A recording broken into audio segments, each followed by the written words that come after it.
আল্লাহ পাক রব্বুল আলামিন আমাদেরকে কত সুন্দর একটা পথ দেখায় দিলেন, রাস্তা দেখায় দিলেন। আমার নবী মুহাম্মদুর রাসূলুল্লাহ সাল্লাল্লাহু আলাইহি সাল্লামকে এমনি এমনি পাঠান নাই নবী হিসেবে, কি জন্য আমার আল্লাহ পাঠাইছেন এবার খেয়াল করুন। আপনাদেরকে একটা প্রশ্ন করে ডাইরেক্ট মূল কথায় চলে যাব। আসমান জমিনের মধ্যে সবচাইতে ভালো মানুষকে, জি যারা বললেন না তাদের জন্য কি অন্য কেউ?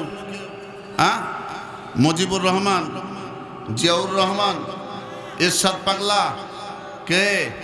ইরশাদ চাচা, তাহলে কে? মুহাম্মাদুর, জোরে বলেন, শরম লাগে। মুহাম্মাদুর সাল্লাল্লাহু আলাইহি ওয়াসাল্লাম, এর মধ্যে কোনো সন্দেহ আছে? আচ্ছা, আমার নবী আসলেন দুনিয়ায়, জন্মগ্রহণ করলেন কার মাধ্যমে? আব্দুল্লাহ এবং আমিনার মাধ্যমে। আব্দুল্লাহ জানতো না যে আমার বিবি কে হবে, আমার স্ত্রী কে হবে। আব্দুল্লাহ বিয়ে করবে, অর্থাৎ আমার নবীর আব্বা বাবা আবু তালেব বলতেছে, ভাতিজা তুমি বিয়ে করবা তো ঠিক আছে, তোমাকে নিয়ে যাব মেয়ে দেখার জন্য। তা আব্দুল্লাহ মেয়ে দেখার আগে একদিন চিন্তা করলো, ব্যবসার কাজে যাচ্ছেন মাদিনার দিকে বা অন্য রাষ্ট্রের দিকে। যাওয়ার সময় মক্কায় একজন মহিলা বলতেছে, আব্দুল্লাহ তোমাকে একটা কথা বলতে চাই। কি বলতে চাও বলো? বলতেছে, আমি তোমাকে বিবাহ করতে চাই। আব্দুল্লাহ বলতেছে, না আমি তোমাকে বিবাহ করব না। বলছে, কেন বিবাহ করবে না? আমি তো মক্কার মধ্যে সবচাইতে সুন্দরী নারী, আমি সবচাইতে সুন্দরী নারী, আমার চাইতে সুন্দরী নারী এই মক্কা নগরীর মধ্যে, এই রাষ্ট্রের মধ্যে আর দ্বিতীয় কেউ হবে না আমার সমকক্ষ, আমার মতো সুন্দরী, আমার বংশ মর্যাদা বেশি, সব দিক দিয়ে ওয়াল স্কয়ার আমার বংশের মধ্যে, আমার মধ্যে চুল পরিমাণ কোনো কমতি নাই।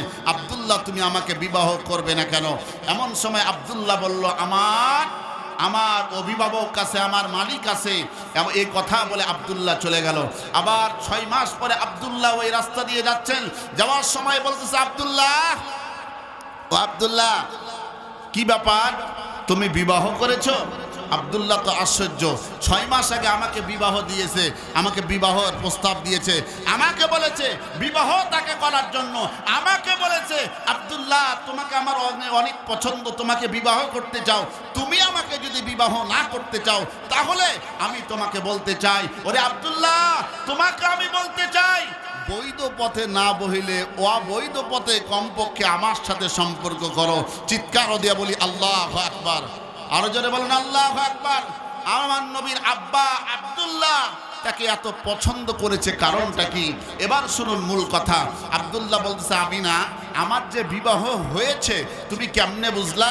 বলতেছে, আব্দুল্লাহ তোমাকে এমনি এমনি দেখে আমি পাগল হই নাই, আমি আমাদের ধর্মের যিনি প্রধান, আমাদের ধর্মের আলেম, সে বলেছে আব্দুল মুত্তালিবের সন্তান আব্দুল্লাহ, তার মাধ্যমে পৃথিবীর জমিনে যার সাথে বিবাহ হবে তার মাধ্যমে এমন একজন ব্যক্তির আগমন হবে যিনি আসমান জমিনের মধ্যে সবচেয়ে শ্রেষ্ঠতম একজন ব্যক্তি। সুবহানাল্লাহ।